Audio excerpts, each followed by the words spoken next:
Hey guys, today we're going to make wall pads or box cushions for window seats, or this technique can even be used in your dining room chairs. This is my workspace. Got several machines in here. There's my schedule. But I've got to get all these wall pads made, and I thought I'd show you guys how to reupholster really simple dining room chairs, box cushions for window seats, and stuff like that. I've been super busy this last month with all these golf tech. I make golf nets for indoor golf range called Golf Tech.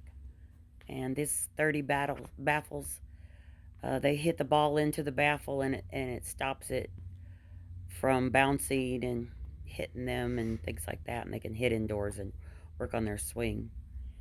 This is the cutting room. I cut out everything.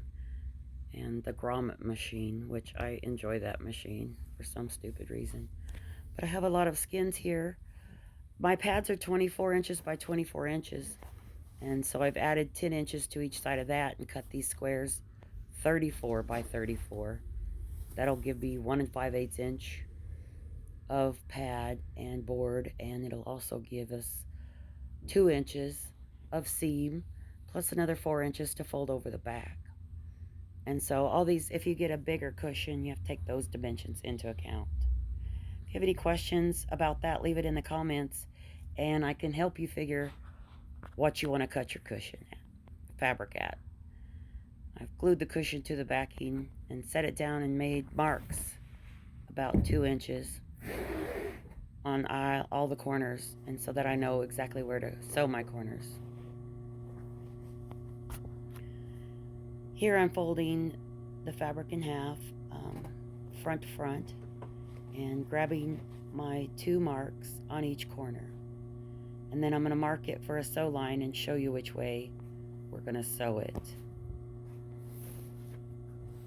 You want to keep your fabric nice and square and your lines nice and square. I like to use a square when I cut anything out because it just makes a better looking project in the end. It's a pro tip.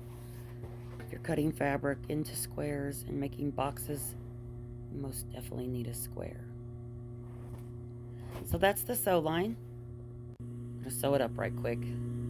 The cushion and the board together is about 1 5/8 of an inch. And so I'm just going to sew down approximately 2 inches so I can make sure and cover the corner of the cushion.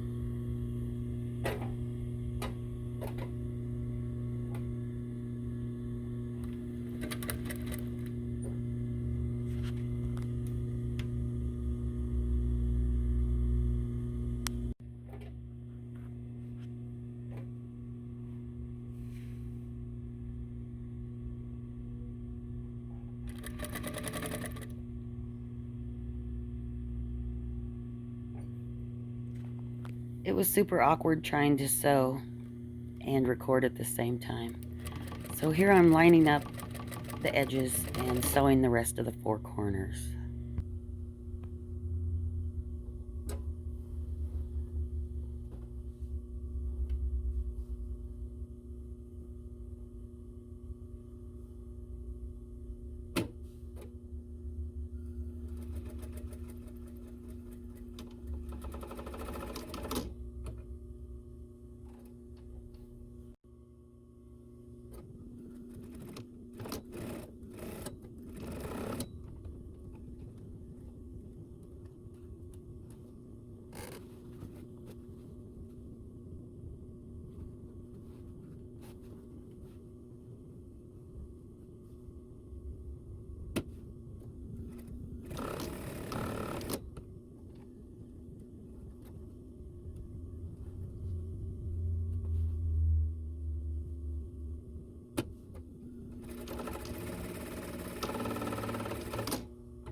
Now we're going to trim our seams. I've marked a line where I'm going to cut. It's just about 1/4 of an inch from the actual seam. Trim that piece up. What you're left with is a nice box to go over your cushion and board. This is a great way to recover your dining room table chairs also. Super simple, super easy. I take my finger here, grab it with my thumb in the corner, and do the flip. And it pokes the corner out. Makes it real nice and clean. That's what you're looking for.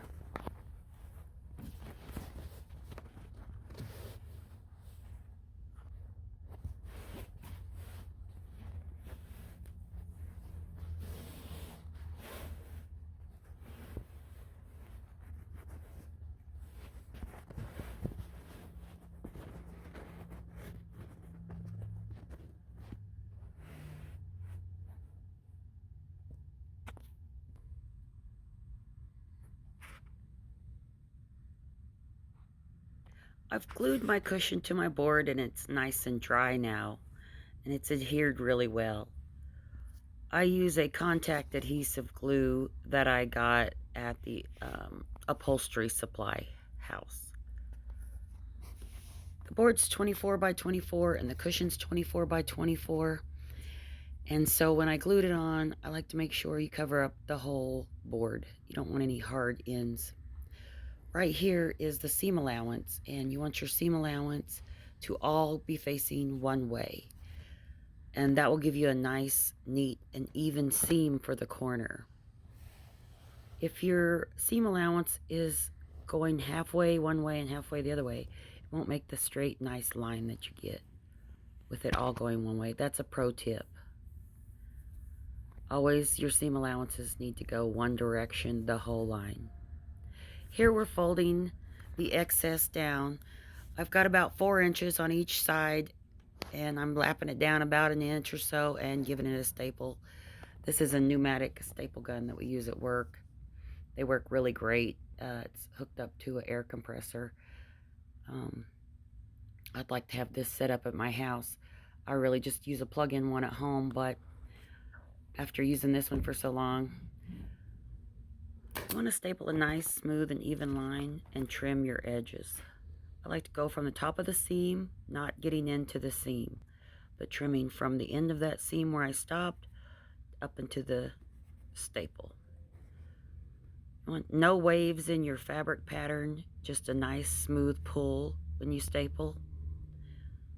You'll trim both ends, your first 2 flaps the same. They get trimmed from the seam to the staple. And you won't staple that, you'll just leave it open. Then when you turn it, your last one you're going to fold down the inch like we did previously. Get a nice smooth even line. Lay it down in the middle.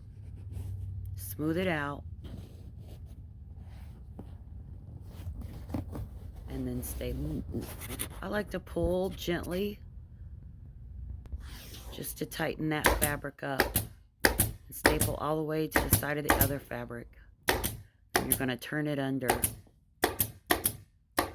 I like to start in the middle of this seam and the corner. I don't like to staple close to the corner. I like to leave it free because it makes a sort of nipple on the back side when it's stapled all the way.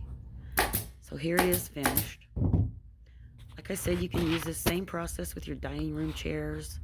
If you have window seats and you want to make a cushion for it, this is the perfect way. You get a nice, smooth, covered piece.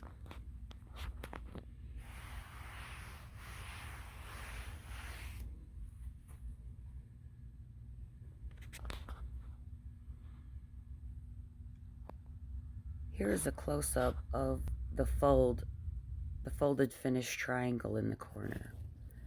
Just put one finger in there, fold it nice and neatly, and shove it in there to get that little triangle. And then I smooth it flat and give it a staple. Like I said, I don't staple close to the corner, just part of the upper part.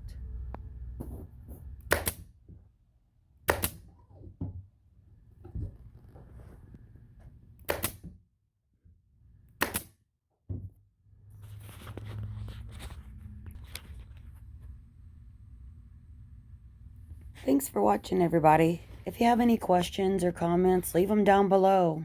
I'll get to them. Have a good day. Keep safe out there.